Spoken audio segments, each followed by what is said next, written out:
Sebagai upaya membentuk akhlak yang lebih baik bagi warga binaan, Rutan Pak Jo Palembang menggelar pesantren kilat yang diikuti oleh 200 warga binaan selama 1 minggu.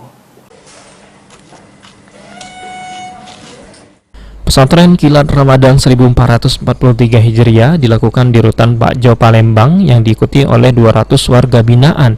Kegiatan ini dilakukan sebagai upaya menciptakan warga binaan di Rutan Pak Jo lebih baik lagi, khususnya setelah bebas menjalani hukuman.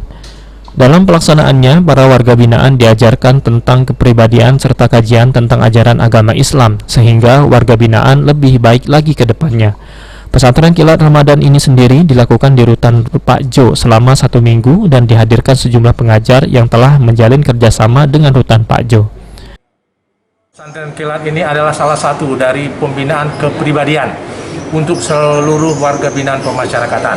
Ya, kegiatan ini bisa melaksanakan kajian-kajian, ya kan, keagamaan, kegiatan keagamaan, dan itu dilakukan selama 1 minggu, ya. Selama 1 minggu di Masjid At-Taubah.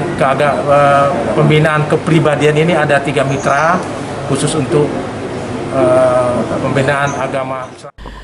Sementara itu, salah satu ustadz yang mengajar dalam pesantren Kilat Ramadan di Rutan Pak Jo menjelaskan jika materi yang diajarkan sama seperti materi umum lainnya, jadi tidak ada perbedaan yang diajarkan di Rutan Pak Jo dengan di luar Rutan Pak Jo.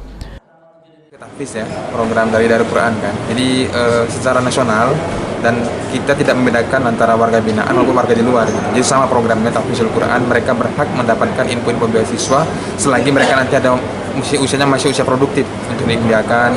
Atau dari sini ketika mereka kan kemarin ada yang sudah selesai 15 juz, udah selesai di sini, mereka mau ngabdi jadi ustadz atau jadi pengurus. Jadi kita akan Selain melakukan pesantren kilat, warga binaan di Rutan Pak Jo juga mengikuti kegiatan lainnya selama bulan suci Ramadan seperti sholat tarawih dan buka bersama. Firman Hidayat, PAL TV.